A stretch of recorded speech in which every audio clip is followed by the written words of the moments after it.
Hi friends, welcome to our channel Engineer Maligade. இன்னைக்கு நம்ம Engineer Maligade எதை பத்தின வீடியோ பார்க்க போறோம்னா டீ கடை ஹோட்டல்ல மெதுவடை வந்து எப்படி போடுறாங்க, நாங்க எப்படி எங்க ஹோட்டல்ல போட்டோம் அப்படிங்கறத உங்களுக்கு சொல்லி தர போறேன். புதுசா பார்க்க ஃப்ரெண்ட்ஸ் நம்ம சேனலை சப்ஸ்கிரைப் பண்ணிட்டு பாருங்க. நம்ம சேனல்ல மளிகை கடை ஹோட்டல் ப்ளஸ் ஜூஸ் பிசினஸ் சம்பந்தமாகவும் நிறைய வீடியோஸ் இருக்கும். உங்களுக்கு தேவையான நிறைய வீடியோஸ் இருக்கும். ஃப்ரெண்ட்ஸ் நாங்கள் லாக்டவுனில் வந்து மளிகை கடை நடத்தக்கூடாதுங்க சூழ்நிலை ரொம்ப வச்சுல ஹோட்டல் நடத்தணும். பழைய சப்ஸ்கிரைப் எல்லாத்தையும் தெரிஞ்சிருக்கும். நாங்கள் ஹோட்டலில் பண்ண ரெசிபிஸ் எல்லாமே நிறைய நான் உங்களுக்கு கற்றுக் கொடுத்துருப்பேன். நீங்கள் பிளேலிஸ்ட்டில் போய் பாருங்கள். இன்ஜினியர் மளிகை கடை ஹோட்டல்னு ஒரு பிளேலிஸ்ட் இருக்கும். டிஸ்கிரிப்ஷன்லையும் செக் பண்ணுங்கள்.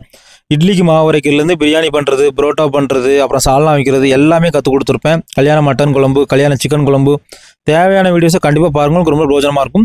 இன்றைக்கி நம்ம வந்து மெதுவடை போட போகிறோம். இதுக்கு வந்து 1/4 கிலோ உருட்டு உளுந்து எடுத்திருக்கேன். சரிங்களா, 1/4 கிலோ உருட்டு உளுந்து எடுத்துட்டு கண்டிப்பாக 2 மணி நேரம் ஊறணும். 2 மணி நேரத்துக்கு மேலே ஊற வேண்டாம், கம்மியாக ஊற வேண்டாம். கரெக்டாக 2 மணி நேரம் ஊறுற மாதிரி பார்த்துக்காங்க. இது வந்து எங்களோட ஸ்டாண்டர்ட். சரியா, இப்போ நம்ம ஹோட்டலில் இப்படி தான் பண்ணுவோம். ஒருத்தர் ஒரு ஸ்டாண்டர்டில் இருப்பாங்க. வடை வந்து சூப்பராக வரும். அதே மாதிரி வீட்டில் உங்களுக்கு எதுக்கு வடை வந்து சரியாக வரமாட்டுக்கு, ஹோட்டல் மாதிரி வரமாட்டுங்கிறத நான் கரெக்டாக உங்களுக்கு சொல்லித்தரேன். ரைட்டா, இப்போ நம்ம உளுந்து வந்து 2 மணி நேரம் ஊறிட்டு இப்போ நம்ம வந்து அரைக்கிறதுக்கு வந்து கிரைண்டரில் தட்டிடலாம். கண்டிப்பாக இந்த மாதிரி பெரிய கிரைண்டரில் தான் எடுக்கணும். அப்படின்னா தான் அந்த டேஸ்ட் நல்லா வரும். மிக்சியில் சின்ன கிரைண்டர்லாம் முடிஞ்சளவு எடுக்காதுங்க. இப்போ நம்ம இது 1/4 கிலோ அரைக்கிறதுனால கொஞ்சம் டைம் எடுக்கும். இதே இது 1/2 கிலோனா கொஞ்சம் வேகமாக அரைச்சிடலாம். எப்படியா இருந்தாலும் இந்த மாதிரி பெரிய கிரைண்டரில் எடுங்க. இப்போ நம்ம மாவு வந்து அரைக்க ஆரம்பித்து ஒரு 5 நிமிஷத்தில் வந்து கிரைண்டரில் வந்து நம்ம வந்து இந்த வடை மாவுக்கு தேவையான உப்பு போட்டுடலாம். உப்பு வந்து ஒரு 12 கிராம் கல் உப்பு எடுத்திருக்கேன். ஸ்டாண்டர்டு கரெக்டாக இருக்கும். பிராண்டு டு பிராண்டு கரிப்பு கொஞ்சம் முன்ன பின்ன இருக்கும். பெரிய அளவில் வித்தியாசம் வராது. இப்படி நம்ம முன்னக்கூட்டியே போட்டு அரைக்கிற டைம் வந்து நமக்கு வந்து கடைசி வந்து நம்ம வந்து உப்பு போட்டு மாவை போட்டு கிளறிட்டு இருக்க வேண்டாம். வேலை வந்து குயிக்காக முடிஞ்சிடும். இப்போ நம்ம மாவு வந்து பக்குவத்துக்கு வந்துட்டு இப்போ நீங்கள் கேட்கலாம், இதுக்கு எவ்வளோ தண்ணி சேர்த்திங்கன்னா தண்ணி வந்து தெளித்து தான் அரைக்கணும். ரைட்டா, வடைக்கு வந்து அதிகமாக தண்ணி தேவைப்படாது, தெளித்து தான் சேர்க்குற மாதிரி இருக்கும். நீங்கள் மிக்சியில் அரைச்சா தண்ணி நிறையா தேவைப்படும். சின்ன கிரைண்டரில் கொஞ்சம் எக்ஸ்ட்ரா எடுக்கும். பெரிய கிரைண்டரில் உங்களுக்கு தண்ணி ரொம்ப கம்மியாக தான் எடுக்கும். தெளித்து உங்கள் தேவையான பக்குவத்துக்கு ஏற்ற மாதிரி அரைச்சிக்காங்க. இப்போ வந்து நமக்கு வந்து வடை மாவு பக்குவம் வந்து வந்துட்டு ஓகேயா. இப்போ நம்ம இதை வந்து ஒரு பாத்திரத்துக்கு மாற்றிடலாம். பாத்திரத்தில் மாற்றிட்டு ஒரு 50 கிராம் அரிசி மாவு சேர்த்துருக்கேன். அடுத்து வந்து ஒரு 100 கிராம் பல்லாரியை சின்னதாக வெட்டி வச்சுருக்கேன். அடுத்து ஒரு 3 பச்சை மிளகா, கொஞ்சோண்டு கருவேப்பிலை இதெல்லாம் கட் பண்ணி வச்சுருக்கேன். ஒரு சின்ன கையில் வந்து மிளகு இவ்வளோவும் சேர்த்து நல்லா மிக்ஸ் பண்ணி எடுத்துருங்க. நம்ம வடை மாவு வந்து ரெடி ஆகிட்டு இப்போ நம்ம வந்து வடையை போட்டு எடுக்கலாம். ஒரு சில டிப்ஸ் எல்லாம் சொல்லுதான், நோட் பண்ணிக்காங்க. உப்பு வந்து நான் போடுற மாதிரி கிரைண்டர்லேயே போட்டால் நீங்கள் கையை போட்டு கலக்க வேண்டாம். ரைட்டா, கையை போட்டு கலக்கிறப்போ சில டைம் வந்து மாவு புளிக்கிறதுக்கான சான்ஸ் இருக்குது. அதனால் வடை மாவு கூட போட்டு எடுத்துருங்க. தண்ணி வந்து தெளித்து அரைங்க. உங்களுக்கு வந்து வடை மாவு வந்து நல்லா கட்டியாக கிடைக்கும்.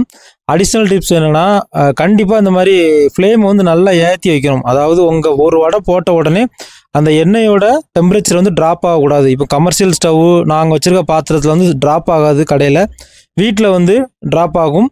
வடையும் ஸ்லோவாக தான் அந்த ப்ரௌன் கலரில் வரும். இப்போ நான் போட்டிருக்க வடை வந்து ஒரு 50 செகண்டுக்குள்ளே நல்லா ப்ரௌனாக வந்துடும்.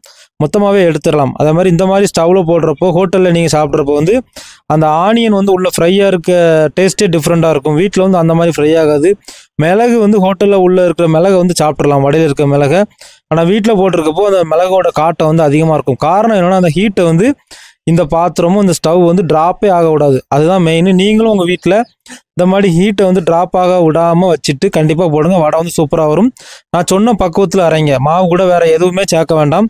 அந்த மாதிரி நல்லா கட்டியாக தண்ணி நல்லா தெளித்து சூப்பராக அரைங்க. உங்களுக்கு வடை வந்து சூப்பராக வரும். மாவு அரைக்கிறப்ப வந்து தண்ணி வந்து அதிகமாக விட்டுறாதுங்க. மாவு லூஸ் ஆகிட்டுனா வடை வந்து எண்ணெய் குடிக்கும், பிசு பிசுன்னு வரும். இந்த அளவு உங்களுக்கு சாஃப்டாக வராது.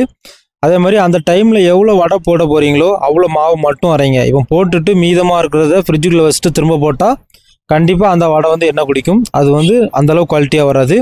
அதே மாதிரி வெங்காயத்தை மிக்ஸ் பண்ணி வச்சுட்டு கொஞ்சம் லேட்டாக வடை போட்டாலும் வடை வந்து தண்ணி வந்துடும். அதாவது வெங்காயத்துலேருந்து தண்ணி வெளியே வந்துடும். வடை வந்து எண்ணெய் குடிக்கும். அதனால் அந்த மாதிரியும் போடக்கூடாது. நான் சொன்ன பக்குவத்தில் சூப்பராக மெயின்டைன் பண்ணுங்கள். உங்களுக்கு வடை வந்து சூப்பராக வரும். வடையை எடுக்கிற பக்குவம் என்னென்னா கோல்டன் ப்ரௌன். ரைட்டா, இந்த மாதிரி கமர்ஷியல் ஸ்டவ்வில் நாங்கள் போடுறப்போ ஒரு பக்கம் போட்டுக்கிட்டே இருப்போம். அதை ஃபஸ்ட்டு போடுற வடையை முதல்ல எடுத்துருவோம். அப்படியே லைன் பை லைனாக வந்துகிட்டே இருக்கும்.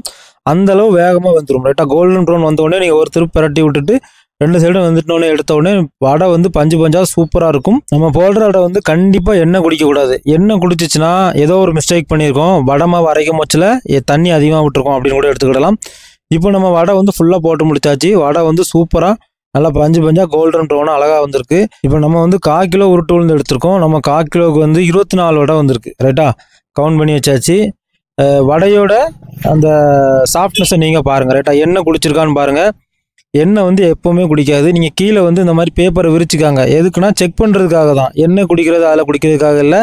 கீழே நீங்கள் பேப்பரை விரிச்சிட்டிங்கன்னா உங்கள் வடை வந்து எண்ணெய் குடிச்சிருக்கா, எண்ணெய் படுதா அப்படிங்கிறது வந்து உங்களுக்கு நல்லா தெரியும். நல்லா சாஃப்டாக சூப்பராக இருக்கும். நல்லா கிறிஸ்பியாக இருக்கும் வடை. இந்த மாதிரி ட்ரை பண்ணுங்கள். ஃப்ளேமை வந்து நல்லா ஏற்றி வச்சுட்டு போடுங்க. உங்களுக்கும் டீ கடை வாடை வந்து கண்டிப்பாக வீட்டில் கிடைக்கும்.